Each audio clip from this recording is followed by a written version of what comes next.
ପିଲାମାନେ ଶୁଭ ସକାଳ। ଆଜି ଆମେ ସପ୍ତମ ଶ୍ରେଣୀର ଭୂଗୋଳ ବିଷୟର ଆମ ପରିବେଶ ପାଠ ବିଷୟରେ ଆଲୋଚନା କରିବା। ପାଠଟିକୁ ପଢ଼ିବା ଆଗରୁ ମୁଁ ତୁମକୁ ତୁମ ବୟସର ଜଣେ ପିଲା ରଜତ ବିଷୟରେ କିଛି କହିବି। ରଜତ ତା ମାମୁଁ ଘର ଭୁବନେଶ୍ୱରରେ ରହି ପାଠ ପଢ଼େ। ଖରା ଛୁଟି ସରିଲା, ତା ପରଦିନ ସେ ତା ସାଙ୍ଗମାନଙ୍କ ସହ ସହଳ ଯାଇକି ସ୍କୁଲରେ ପହଞ୍ଚିଲା। କାରଣ ସ୍କୁଲର ପଛପଟରେ ଥିବା ଖେଳ ପଡ଼ିଆରେ ସେମାନେ କିଛି ସମୟ ଖେଳନ୍ତି। କିନ୍ତୁ ସେଠି ଯାଇକି ଦେଖିଲା ତାଙ୍କର ସେହି ପ୍ରିୟ ଖେଳ ପଡ଼ିଆଟି ଆଉ ନାହିଁ। ସେଠାରେ ଖୋଳାଖୋଳି ହେଇ କିଛି ନିର୍ମାଣ କାର୍ଯ୍ୟ ଚାଲିଛି। ସେଠାରେ ଥିବା ଲୋକଙ୍କୁ ପଚାରି ବୁଝିଲା ଯେ ସେଠାରେ ଗୋଟେ ବହୁ ମହଲା ବିଶିଷ୍ଟ ଘର ତିଆରି ହେବାକୁ ଯାଉଛି, ଯେଉଁଥିରେ କି ବହୁତ ଗୁଡ଼ିଏ ପରିବାର ରହିବେ। ଏହା ଶୁଣି ରଜତର ମନ ବହୁତ ଦୁଃଖ ହେଲା। ସେହି ସବୁଜ ଖେଳ ପଡ଼ିଆ, କଅଁଳ ଘାସ ଯେଉଁଠାରେ ସେମାନେ ସବୁଦିନ ଖେଳୁଥିଲେ, ତାହା ଆଉ ତାଙ୍କୁ ମିଳିପାରିବ ନାହିଁ। ଖେଳ ପଡ଼ିଆର ଚାରିକଡ଼ରେ ସୁନ୍ଦର ଫୁଲ ଗଛ ସବୁ ଲାଗିଥିଲା, ଯେଉଁଠାରେ କି ସୁନ୍ଦର ସୁନ୍ଦର ରଙ୍ଗ ବେରଙ୍ଗର ପ୍ରଜାପତି ସବୁ ବୁଲୁଥିଲେ। ତାହା ସବୁ ନିଶ୍ଚିହ୍ନ ହେଇଯାଇଛି।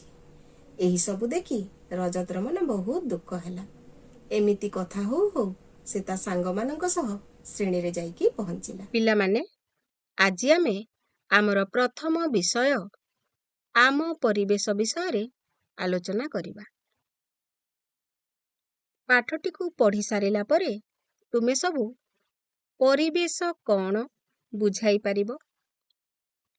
ପରିବେଶରେ ଥିବା ବିଭିନ୍ନ ଉପାଦାନ ଗୁଡ଼ିକୁ ଚିହ୍ନଟ କରିପାରିବ।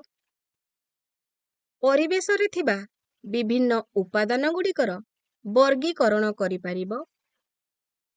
ପରିବେଶ କାହିଁକି ପରିବର୍ତ୍ତନଶୀଳ ତାହାର କାରଣ ଖୋଜି ବାହାର କରିପାରିବ।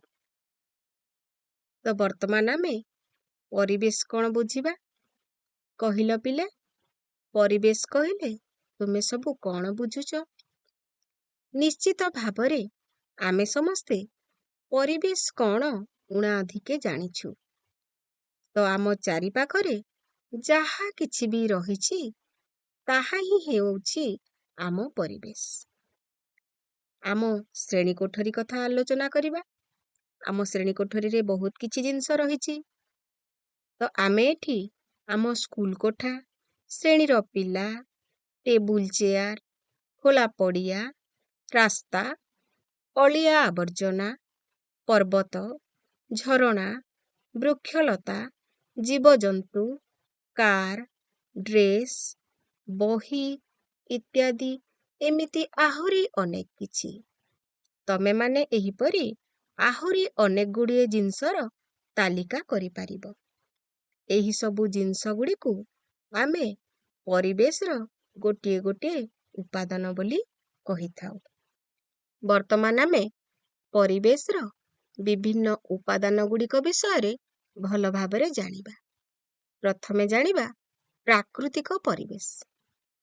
ପିଲାମାନେ, ନିଶ୍ଚିତ ଭାବରେ ତୁମେ ସମସ୍ତେ ପ୍ରାକୃତିକ ଜିନିଷ ବିଷୟରେ କିଛି କିଛି ଜାଣିଛ। ତ ପ୍ରାକୃତିକ ପରିବେଶ ହେଲା ଯେଉଁ ଉପାଦାନ ଗୁଡ଼ିକ ପ୍ରକୃତି ଦ୍ୱାରା ସୃଷ୍ଟି ହେଇଛି, ତାହା ପ୍ରାକୃତିକ ଉପାଦାନ ବା ପ୍ରାକୃତିକ ପରିବେଶ।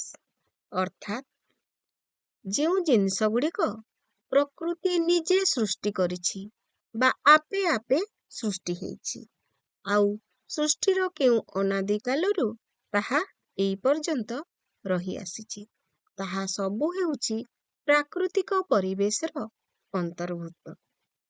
ଯେମିତିକି ପର୍ବତ, ଝରଣା, ବୃକ୍ଷଲତା, ଜୀବଜନ୍ତୁ ଇତ୍ୟାଦି।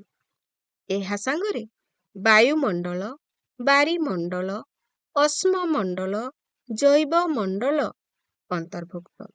ଏହିସବୁ ପ୍ରାକୃତିକ ପରିବେଶର ଗୋଟିଏ ଗୋଟିଏ ମୁଖ୍ୟ ଉପାଦାନ। ବର୍ତ୍ତମାନ ଆମେ ପ୍ରାକୃତିକ ଉପାଦାନ ଗୁଡ଼ିକୁ ଗୋଟି ଗୋଟି କରି ଦେଖିବା। ପ୍ରଥମେ ହେଲା ବାୟୁମଣ୍ଡଳ, ଅଶ୍ମମଣ୍ଡଳ, ବାରିମଣ୍ଡଳ ଓ ଜୈବ ମଣ୍ଡଳ। ଏହି ସମସ୍ତ ହେଉଛି ଆମର ପ୍ରାକୃତିକ ପରିବେଶର ମୁଖ୍ୟ ଉପାଦାନ ଗୁଡ଼ିକ।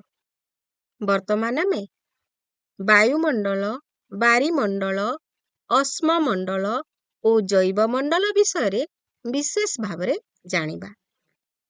ପ୍ରଥମେ ଆସ ବାୟୁମଣ୍ଡଳ ବିଷୟରେ ଜାଣିବା। ପୃଥିବୀର ଚତୁର୍ଦିଗରେ ଘେରି ରହିଥିବା ପତଳା ଗ୍ୟାସୀୟ ଆବରଣକୁ ବାୟୁମଣ୍ଡଳ କୁହାଯାଏ। ଅର୍ଥାତ୍ ବାୟୁମଣ୍ଡଳ ଆମ ଚାରିଆଡ଼େ ଘେରିକିରି ରହିଛି, କିନ୍ତୁ ଏହାକୁ ଆମେ ଦେଖିପାରୁନାହିଁ। ଏହାକୁ ଆମେ କେବଳ ଅନୁଭବ କରିଥାଉ। ଯେତେବେଳେ ପବନ ବହିଥାଏ, ପତ୍ର ହଲିଥାଏ କିମ୍ବା ଆମେ ନିଶ୍ୱାସ ପ୍ରଶ୍ୱାସ ନେଇଥାଉ, ଆମେ ବାୟୁକୁ ଅନୁଭବ କରିଥାଉ। ତାପରେ ଆସ ଜାଣିବା ବାରିମଣ୍ଡଳ। ପୃଥିବୀର ସମସ୍ତ ଜଳରାଶିକୁ ବାରିମଣ୍ଡଳ କୁହାଯାଏ। ଅର୍ଥାତ୍ ପୃଥିବୀ ପୃଷ୍ଠରେ ଯେତେ ସବୁ ପାଣି, ନଦୀ, କୂଅ, ପୋଖରୀ, ସମୁଦ୍ର, ଝରଣା ଇତ୍ୟାଦିରେ ରହିଛି, ସେହି ସବୁ ବାରିମଣ୍ଡଳର ଅନ୍ତର୍ଭୁକ୍ତ। ଏବେ ଜାଣିବା ଅଶ୍ମମଣ୍ଡଳ। ପୃଥିବୀର କଠିନ ଭୂତ୍ୱ ବା ଶକ୍ତ ଉପରିଭାଗକୁ ଅଶ୍ମମଣ୍ଡଳ କୁହାଯାଏ। ଅର୍ଥାତ୍ ପୃଥିବୀ ପୃଷ୍ଠର ଯେଉଁଠି ଆମେ ବସବାସ କରିଥାଉ, ସେଇଟି ହେଉଛି ଅଶ୍ମମଣ୍ଡଳର ଅନ୍ତର୍ଭୁକ୍ତ। ତାପରେ ଜୈବମଣ୍ଡଳ। ଉଭୟ ପ୍ରାଣୀ ଓ ଉଦ୍ଭିଦକୁ ନେଇ ଜୈବମଣ୍ଡଳ ଗଠିତ। ମାନେ ପୃଥିବୀ ପୃଷ୍ଠରେ ଯେତେ ସବୁ ପ୍ରାଣୀ, ବିଭିନ୍ନ ପ୍ରକାରର ଉଦ୍ଭିଦ ରହିଛନ୍ତି, ସେହି ସମସ୍ତ ହେଉଛନ୍ତି ଜୈବମଣ୍ଡଳର ଅନ୍ତର୍ଭୁକ୍ତ। ଏବେ ଆସ ଆମେ ଦେଖିବା ପରିବେଶର ଆଉ ଗୋଟିଏ ଉପାଦାନ, ଯୋଉଟାକୁ ଆମେ ମନୁଷ୍ୟକୃତ ଉପାଦାନ ବୋଲି କହିଥାଉ। ତୁମେ ସମସ୍ତେ ମନୁଷ୍ୟକୃତ ବା କୃତ୍ରିମ ଉପାଦାନ ଗୁଡ଼ିକ ବିଷୟରେ ନିଶ୍ଚିତ ଭାବରେ ଜାଣିଛ। ତ ଯେଉଁ ସବୁ ଜିନିଷ ଗୁଡ଼ିକ ମଣିଷ ତିଆରି କରିଛି, ସେଗୁଡ଼ିକ ମନୁଷ୍ୟକୃତ ପରିବେଶର ଅନ୍ତର୍ଭୁକ୍ତ। ଅର୍ଥାତ୍ ଯାହା କିଛି ବି ଜିନିଷ ମଣିଷ ନିଜର ବୁଦ୍ଧି ବଳରେ ପ୍ରସ୍ତୁତ କରି ନିଜର ଜୀବନଯାପନକୁ ସରଳ କରିଛି, ସେଗୁଡ଼ିକ ହେଲେ ମନୁଷ୍ୟକୃତ ପରିବେଶର ଅନ୍ତର୍ଭୁକ୍ତ। ଯେମିତିକି ଆମର କାର ହେଲା, ଡ୍ରେସ୍ ପତ୍ର, ବହି, ରାସ୍ତାଘାଟ, ଟେବୁଲ, ଘର ଇତ୍ୟାଦି। ଏହି ସବୁ ଜିନିଷ ମଣିଷ ନିଜର ଜୀବନଯାପନ ପ୍ରଣାଳୀକୁ ସରଳ କରିବା ପାଇଁ ତିଆରି କରିଥାଏ।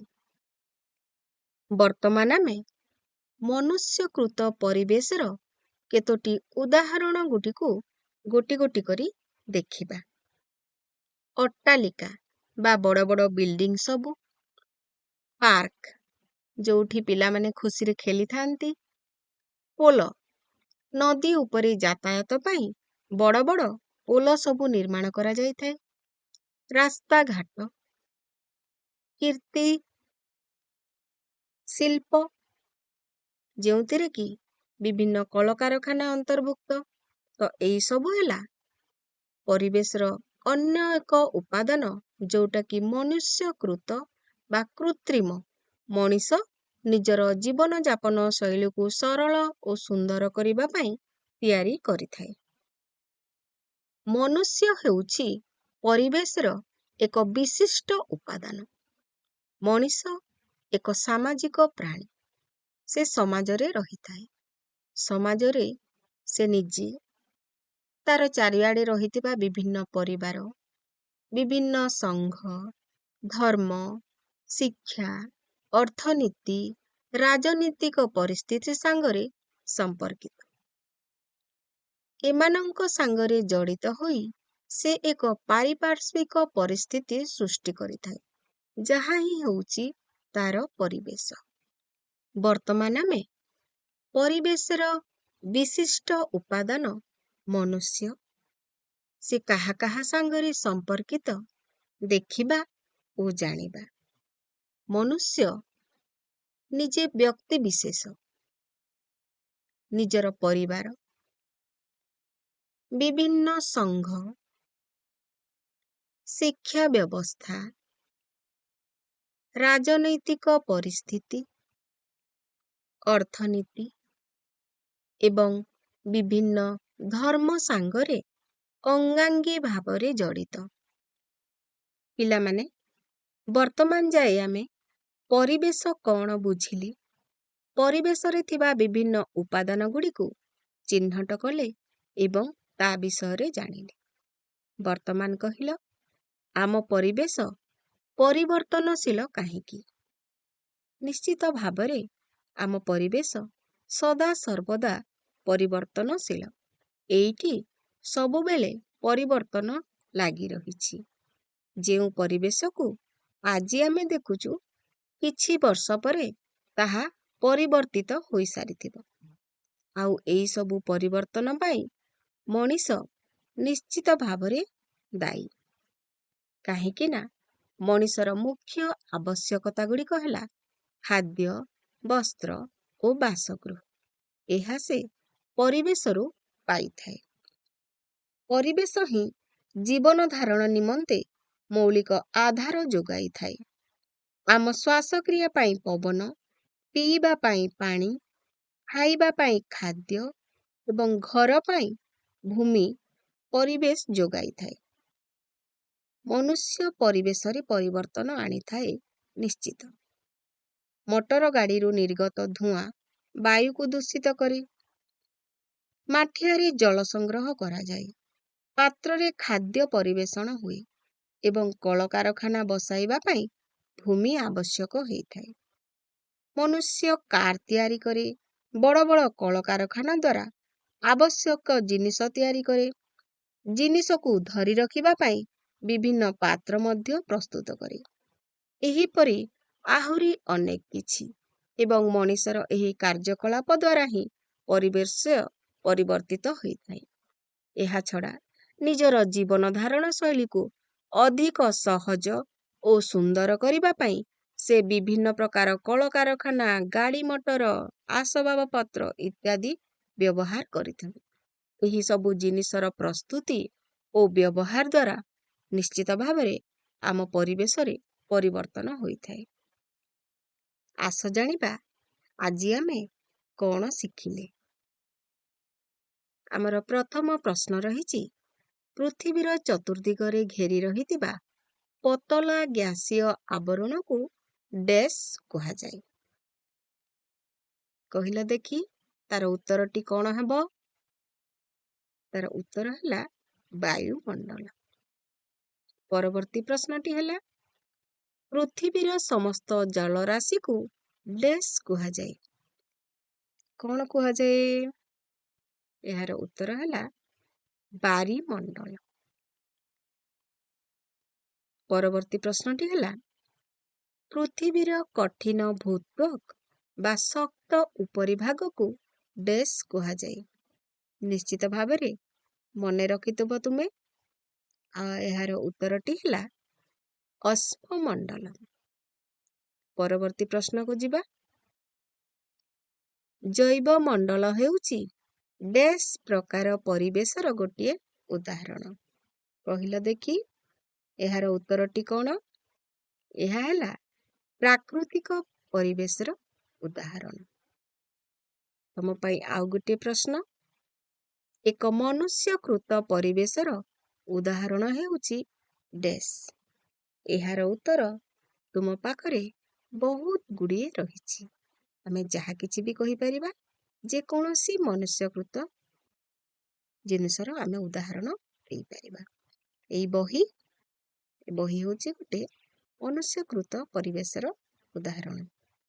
ଆଶା କରୁଛି ନିଶ୍ଚିତ ଭାବରେ ଏହି ସମସ୍ତ ପ୍ରଶ୍ନ ଗୁଡ଼ିକର ଉତ୍ତର ତୁମେ ଦେଇପାରିଥିବ। ପିଲାମାନେ, ଆଜି ଆମେ ଆମ ପରିବେଶ ବିଷୟରେ ଯାହା କିଛି ଆଲୋଚନା କଲେ, ଆଶା କରୁଛି ନିଶ୍ଚିତ ଭାବରେ ତୁମେ ସମସ୍ତେ ଭଲ ଭାବରେ ବୁଝିଥିବ।